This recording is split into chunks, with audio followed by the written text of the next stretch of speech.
Ready, set. Yo, what's up, guys? Cool. Welcome to the first episode of the Looks Like Gone book series. This is the first one, Grant. The first one, bro.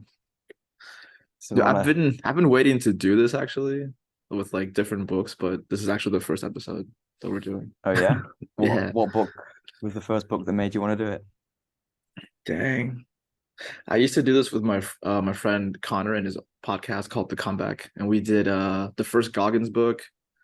We did the Viktor Frankl book, Man's Search for Meaning. Okay. And yes, and like different spirituality or self-development books like that. Yeah, that was pretty sick. All right.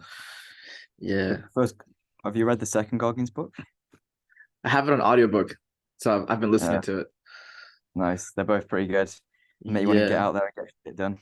dude, and the audiobook, like it has like in between each chapter there's like a podcast Oh conversation. shit, yeah, I've listened to that. It's just like a 10-hour podcast essentially. It's cool. It's whoever is the narrator of the book and Goggins, they're just like talking about each chapter. Hmm. That's pretty sick. So yeah, so the book that we're doing for today is the one recommended by you, is Waking Up by Sam Harris. And this is the first Sam Harris book I've ever read, actually. Same. But I've seen his name come up in like Joe Rogan podcast, right? And like other podcasts like that. Yeah. Yeah, he's got his own podcast and like he's been a guest on some pretty popular podcasts. He's been on Joe Rogan a couple of times. He's been on Andrew Huberman's podcast. He's been on Lex Friedman's podcast. So like he's a name that always popped up. I think he was on, I can't remember, he was on someone's podcast recently, and then he mentioned that he had a book called Waking Up, which I had no idea about prior to that podcast. Mm. So I was like, all right, let me check that out. It sounds kind of interesting. With the Sam Harris have like some kind of beef with Jordan Peterson Um, or just so I think disagreements? I think they like used to be friends or something. And then I don't know, like I think there's some sort of issue there now. I'm not entirely sure though, to be honest, because like Mm. Jordan Peterson's had a crazy time the past couple of years as well. Like he got like addicted to opiates, and Mm. um, I noticed as well like a lot of his content just seemed to kind of really focus because he's very religious now, and Sam Harris is a pretty fervent atheist. Um, so like I noticed this for a period, a lot of JP's work was just loads of religious comparisons and stuff like that. So I kind of lost a little bit of interest. Mm. But he was actually a guest on Theo Von's podcast recently, and he kind of seems, I don't know, a bit more back to how he used to be. He's a lot more interesting. Cool. I wonder how he got out of that addiction. I guess rehab or something. Yeah, I think he went to rehab in like a different country or something like that.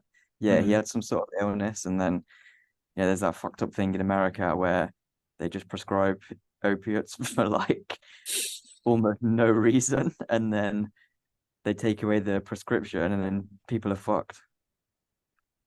Maybe they thought like, well, if weed is doing it, right? Like medical marijuana. Oh, my pinky hurts. And then dang. All right, so I'm going over to our notes right now, and yeah, so before our notes, I put this image that says it's like one of the three skills recommended by Tony Robbins, and the first one, pattern recognition. Because I feel like in this topic of spirituality, like we have to really keep an eye out for like overlapping patterns. I feel like it's crucial. Mm, yeah, Okay, so I have some notes here. So chapter one on in the Waking Up book is just spirituality, right? yeah, yeah. It's kind of like I found it just a bit of an intro to it.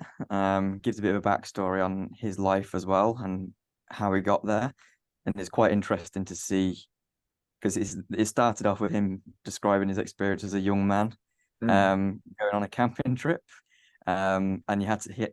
They split up and they went to go and spend some time in solitude, and he said for him it was almost torture, um, with no input and just kind of sitting there alone with his thoughts. And then he met up with some of the other people on that trip, and they were like so amazing to have some alone time, and I feel great and rejuvenated. And he was like, I don't feel like that at all. So it's kind of interesting for him to then go ahead and talk about his experiences that got him to a place now where he's wrote a book on essentially sitting there and doing nothing, which is Mm. kind of like meditation, which he found so difficult to do when he was younger. Yo, why does it feel so hard to sit and do nothing sometimes? It's because we have so many distractions now. Like you don't feel bored anymore. Um, like I can remember as a kid kind of sitting there and thinking like, what shall I do? And being like, I could do this, I could do this, or I could do this.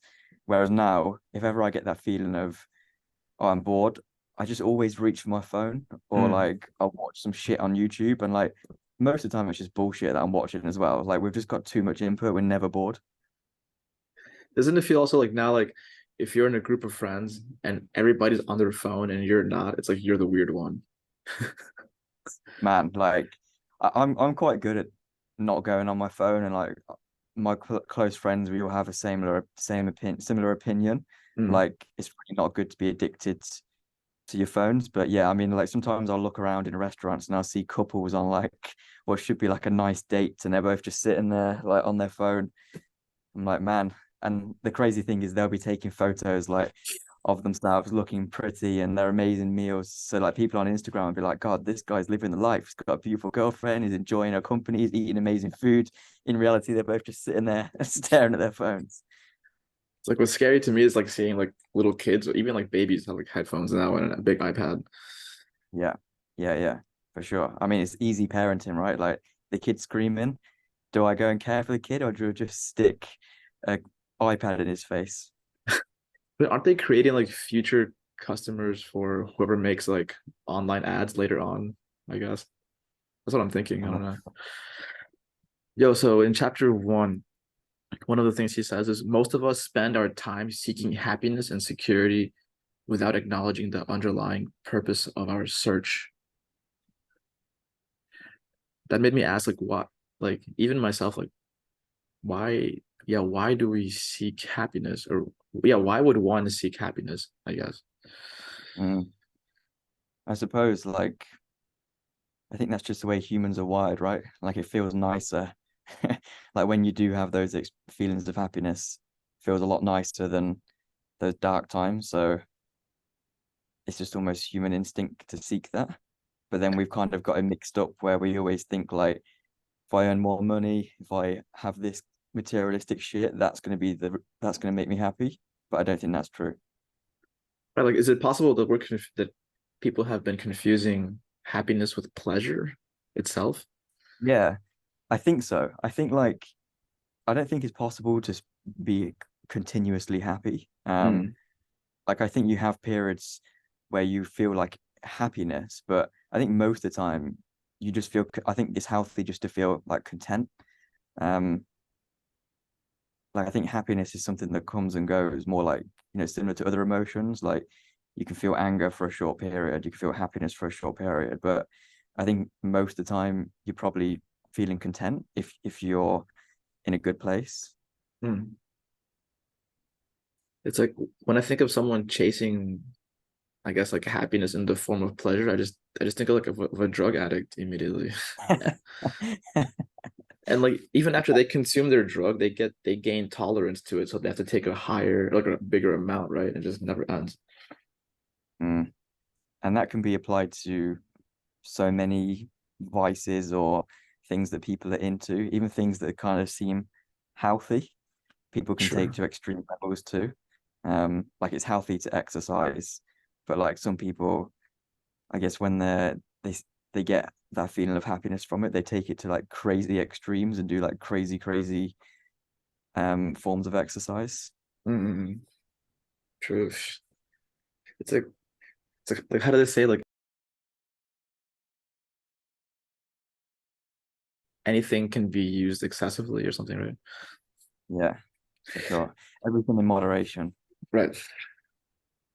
He also says in this beginning part of the chapter, how we pay attention to the present moment largely determines the character of our experience.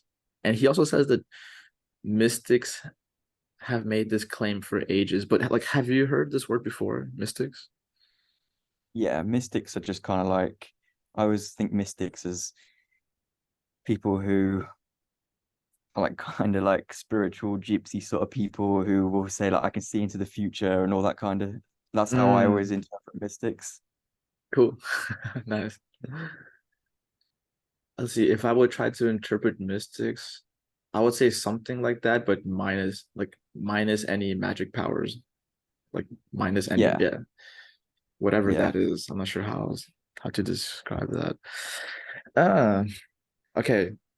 Sam Harris talks about a memory that he has with his friends or with one friend when they're like, I don't know if you, it's not really a trip, right? Like an MDMA trip, but whatever. Like they have an MDMA experience, and Sam Harris says that he suddenly felt that he loved his friend, who's a guy, right? But not romantic love, but like Yeah.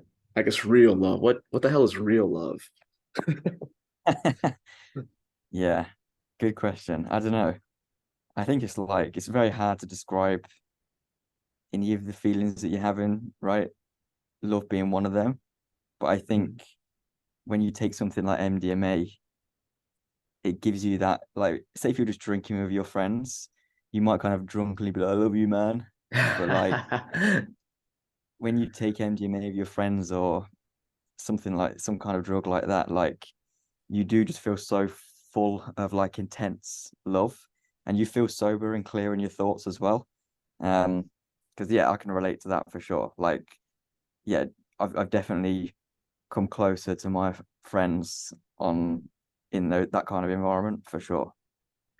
I feel like when a friend says like I love you, bro, like when they're drunk, I feel like it kind of means like I don't judge you, I fully accept you, bro. Like and Yeah, and then if you're let's say on this MDMA trip, Harris says that love felt like he just wanted his friend to be happy. I thought yeah, that yeah. was He pretty deep. wasn't. Yeah, like especially with a lot of young males, I think there's always like a bit of underlying competition. And he said that's the first time like he didn't Mm. care if his friend was like a better athlete or better at this or better at that. He just wanted his friend to be happy. I think that's a pretty good description of what love is as well. Because yeah, so when you're drunk, like I think it's just one of those like offhand comments you make, but you're also not in the right mind to have like a deep conversation about that. Whereas like when you're on MD, you can say it because you feel it, but then you're not horribly fucked up and like slurring your words, and you can actually have good deep conversations with friends as well. Mm. Yeah, yo, but some people think that love means like okay, but now I guess it's like relationship wise, right? Like some people think that love means like I want you to be jealous of like who I hang out with, or like No way. it's like I No way. want you That's to be toxic. That's not jealous, love. No way. That's toxic. That's right? toxic. Jeez. I Ah, think that's like mhm. what I guess some people see as love because I don't know, like maybe they've witnessed that in their parents' relationships or like other people's relationships around them, or even like movies, like romantic movies where the dude does stuff that would be like extremely creepy, like follow a woman around and like turn up and announce to be like, hey, what are you doing? And people are like, oh, it's so romantic. Whereas in real life, he'd be like, what are you doing, you jealous weirdo? Like, I'm just hanging out with my friends. Why are you turning up on my doorstep?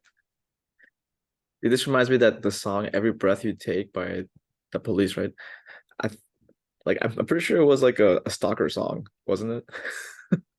God knows. A lot of those songs are weird. Like some of those songs are about falling in love with like yeah, underage girls and stuff like that. Ah, right. So during his MDMA experience, he said like the insight, like just that he loved his friend, like he just wanted him to be happy. Like the insight seemed to restructure his mind. Yeah. Like I kind of interpret that as like it just changed the way he saw life itself. I don't know. Have you ever had that experience before? Um, yeah, I guess so. Like I think when you have that experience with your friends, like it opens you up a lot more because you're both because you have clear memories when you take MDMA more the next day more so than like when you drink alcohol. So if you have those deep conversations with your friends, like the next day you both kind of like remember it and you maybe acknowledge it. And I think yeah, like it just makes you more open to see the world that way, even when you're not under the influence of that drug.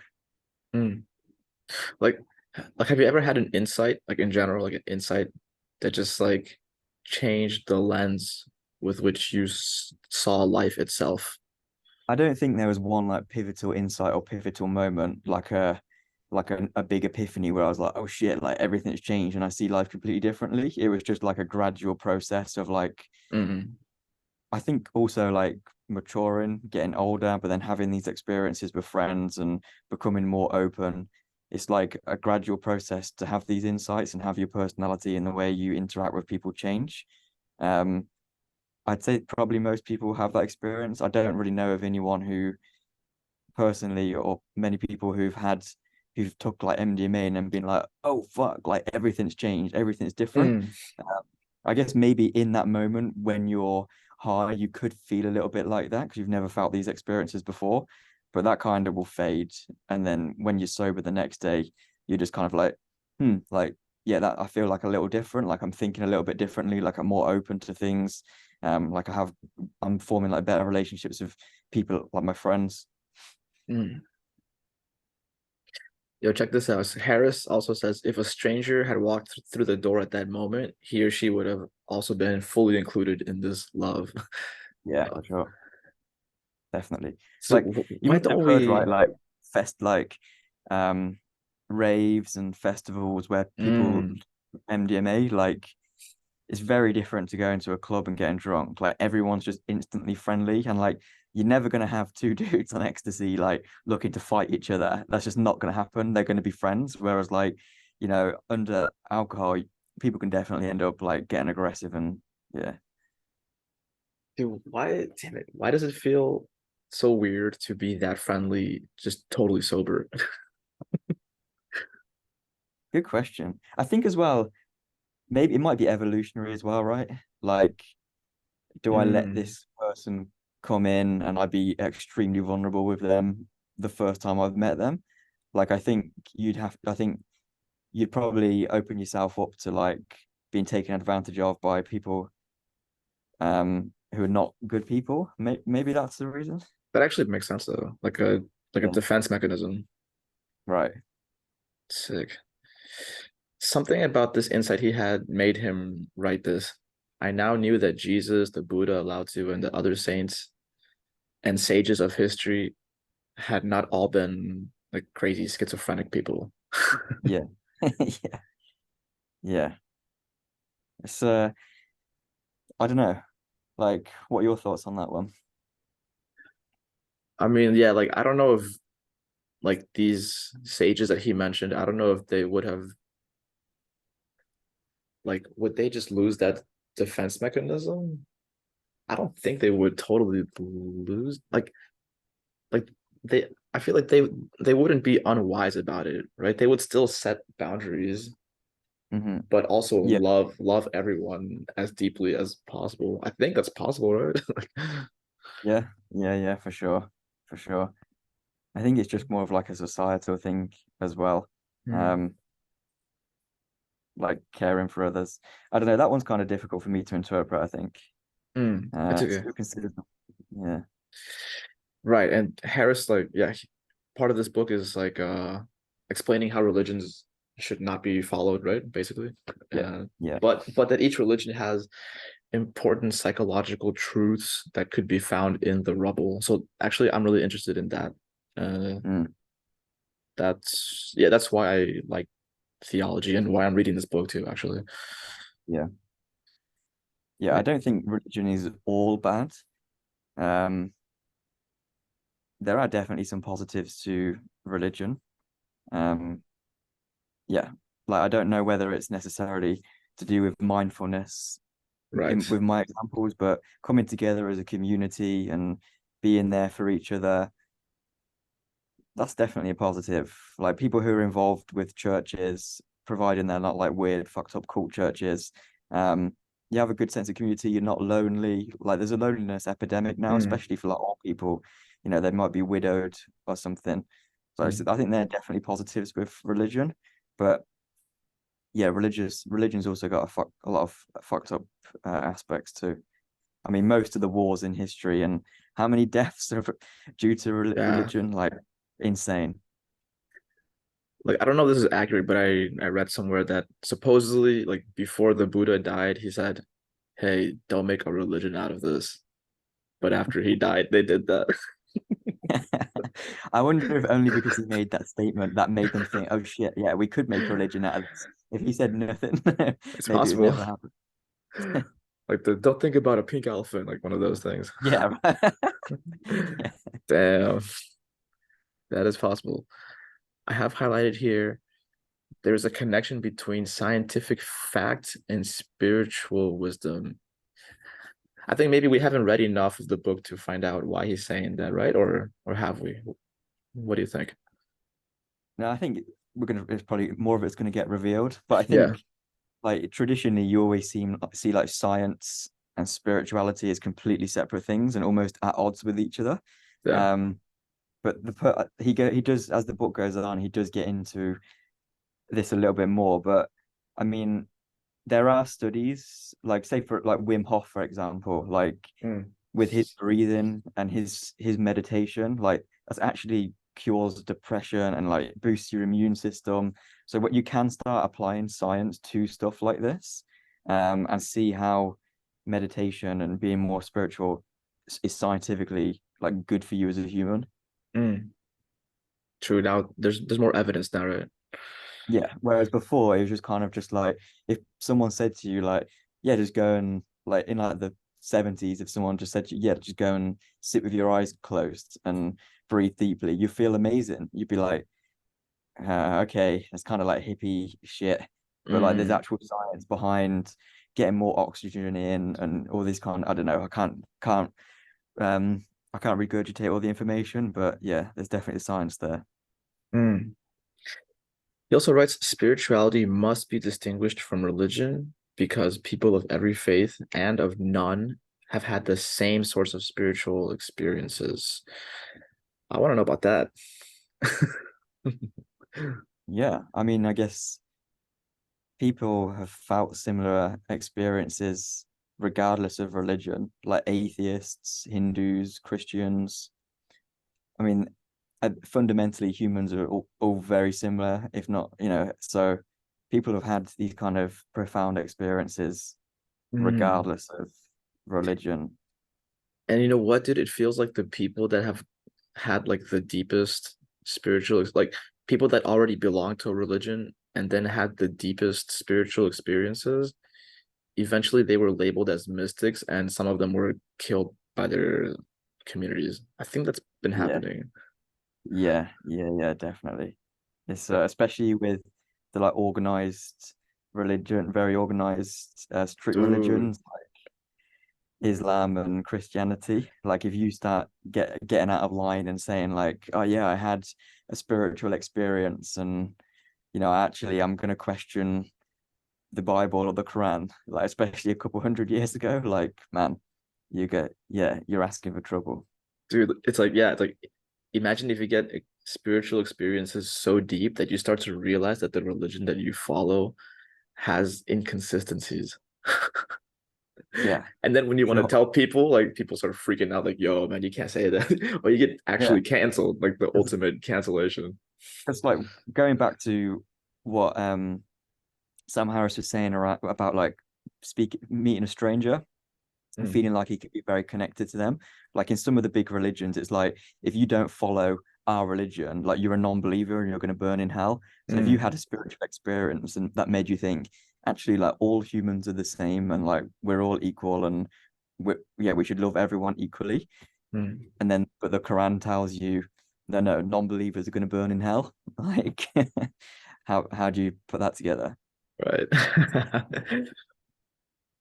In his book, it says here also, the subject of this book is the feeling that we call I is an illusion. How does it feel to read that statement? That to me is kind of something I haven't wrapped my head around yet. Like we've Hmm. spoke about this a little bit. Um, I think that's something you were talking to me about actually last time we were hanging out. Mm, Um, yeah, that's like I think that's just something that's so hard to kind of comprehend that the sense of I, who I am, that is me, isn't mm, even real. Um, and it also that's something that goes back to like there's a different version of you that exists in everyone else's mind as well. So that all kind of links in that like, that cupboard over there is real, it's wood, everyone can go and knock on it. But Uh, like if you and someone else were standing there looking at me, you're both seeing like a different version of me. mm. Yeah, it's weird. So it's like everybody has a different image of who I am. Yeah. I also have an image of who I am. Like, so then who am I? Yeah, right. That's the sort of shit that just like would it just hurts my head and I'm like, man, I don't even know if I want to think about this. I think that's one of the thoughts that come up when you go to like a silent retreat. Like Hmm. eventually that thought's just like knocking your head, like, hey, think about me. Hmm. Hmm. Yeah. Because he also says he talks about the feeling that there is an ego can be altered or entirely extinguished. But then Yeah. also, what do we mean by ego then? Is that the parentheses I? I think that's just, isn't that just, the typical definition of ego, whereas there's a healthy ego, and then there's also when your ego gets out of control, you become a bit of a arrogant arsehole. Um, so I took that as you can kind of dumb that down, and yeah, I don't know. Right. So like yeah, right. When we see the word ego in a spiritual book, like a spiritual context, they mean something more specific. Like like just whoever you think you are, they'll say that's your Mm. ego. Oh, really? Just whoever you think 'Cause I, you I are. always thought of ego as kind of like I have myself, but then I have like the ego that sometimes takes control and like gets offended at things or Mm-mm. is a bit arrogant. But you're saying your ego is more just your sense of self in a spiritual context. Yeah, just like whoever you think you are. Okay. And for example, if I identify as, let's say, I identify as a traditional Peruvian guy, Mm. and then someone says, "Oh, Peru sucks, Chile is better," and that hurts me, right? Yeah. It's because I identified with someone who would be hurt by that comment. Mm. Hmm. He says in this book, spirituality means repeatedly cutting through the illusion of the self. So that's the purpose of this book, I guess. Yeah, for sure. Okay, For so sure. we're gonna find out anyways what this means, so no rush. Sick, sick. Okay, let me continue. Mm. He goes back to happiness. Is there a happiness that does not depend on getting something? Yeah. I think there is a happiness that doesn't depend on getting something, but that's rare, like especially in our society. Um, yeah, because that ultimately is what everyone wants, right? Just to feel happy with who you are in your current state. Whereas I think we're always chasing the next thing, Mm, if I work a little bit harder and buy this nicer car, I'm definitely going to be happy. Like if I get a bigger house than my annoying neighbor, I'm definitely going to be happy. mm. But once you attain it, it becomes the new normal, and then you just go back down to that level of wherever you were before. So yeah, what he's saying a lot in this book is spirituality can help you just feel happiness with who you are and get that inner peace without having to chase materialistic stuff.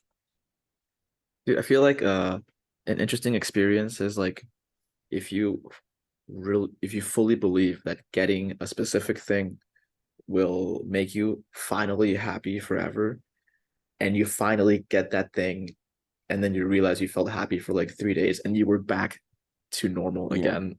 yeah. But even you saying that, like, just saying it sounds ridiculous, like as if getting one thing will just make you happy forever. Mm, Like, how stupid does that sound? It's like you just need to be happy going through life. Like, there are going to be ups and downs. Like, just acquiring one thing or having one event isn't all of a sudden going to fix everything and make you happy forever. right.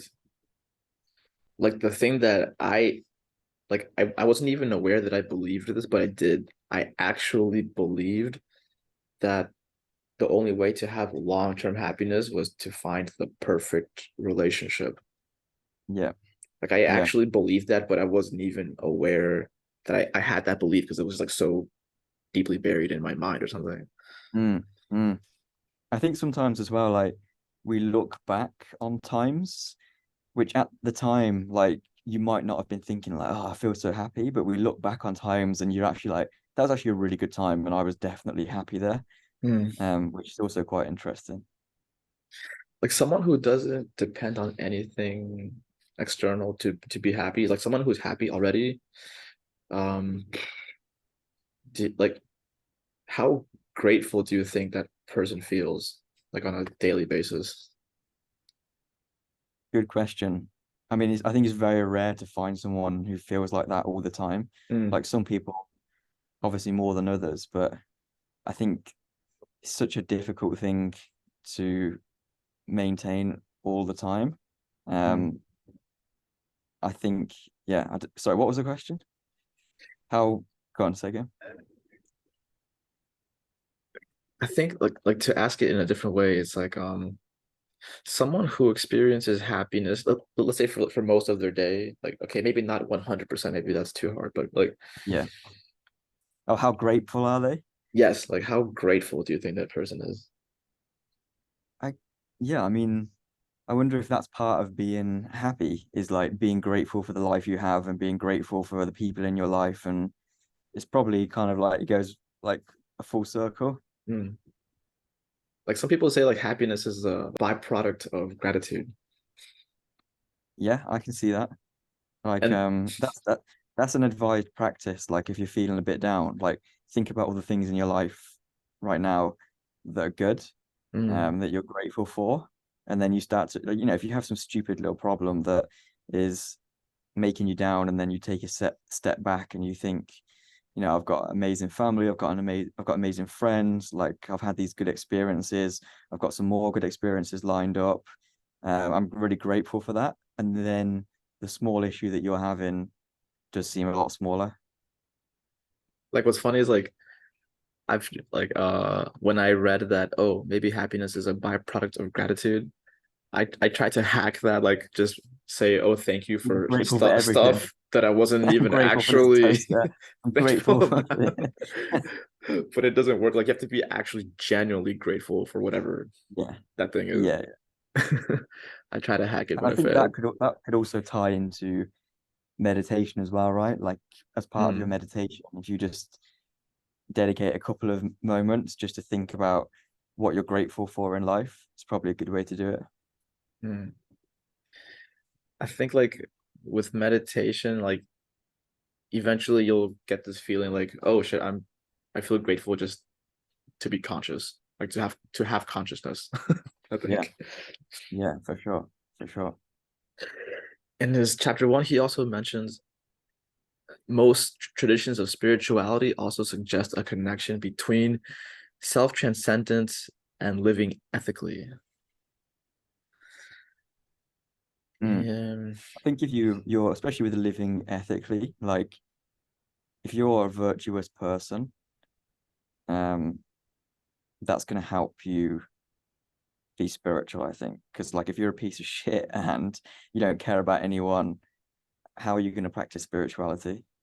hmm. Have you heard of Lao Tzu No, or Tao Te Ching? Maybe that one, Tao Te Ching. don't think so. It's a book. I guess now they labeled it as a religion called Taoism, Oh, okay. Yeah. but like in Taoism, yeah, so like Lao Tzu would say like if you just wake up, then by default you will choose ethical actions. Hmm. So you won't have to like have a list to remind you of what you like, what is a good person or whatever. Like just by Yeah. whatever waking up by default, you will be ethical. What do you think about that? When you say waking up, is that like waking up spiritually, you mean? Like becoming almost enlightened or? Sure, yeah, the same waking up from this book is the same one. Mm, mm. Yeah, I think that's something as well that kind of goes around and links with each other. Like if you live ethically, you're probably going to be find it easier to be spiritual. If you're a spiritual person, you're going to find it to be easier to live ethically and have good virtues. So I think that's just one of those things that like one is a byproduct of the other. Mm. Okay, so because in the beginning of this episode, I mentioned patterns, I also highlighted this in the part that's called Religion, East and West. It says, it's not surprising, therefore, that individual Jews, Christians, Muslims, and Buddhists have given voice to some of the same insights and intuitions. Like I'm obsessed with finding this same things. Hmm. I'm really curious what the hell is the same because like I wouldn't think Yeah.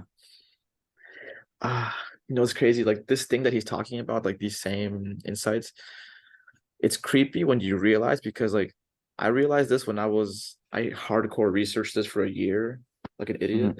Hmm. But I realized that people from different countries, different times in history, different cultures, different races were coming to the same insights about Yep. parentheses waking up. Hmm. And that There's got to kind be of something there. Yeah, there's something, yeah. definitely, definitely. And I think that just goes back to like as a human, feelings of happiness, it feels good, and like that's what everyone is searching for. So Mm, whatever part of the world you're in or whatever religion you follow, ultimately that's what everyone's searching for. mm. I think some people will say like enlightenment is kind of like happiness, like it appears when you stop looking for it. Yeah, I can see that. I can see that. Like I think if you concentrate on like the journey more so than the end goal of like, yes, I'm finally happy. Like if you Mm, just like are conscious of like, okay, what can I do in my life to make myself happy? Well, when I do this, like it's good for me, like it makes me a virtuous or ethical person. Like I'm gonna put more of that in my life. And then yeah, you'll just be happy on the journey, I think. The second half of our review of Sam Harris's book, Waking Up, will be coming soon. Thanks so much for listening.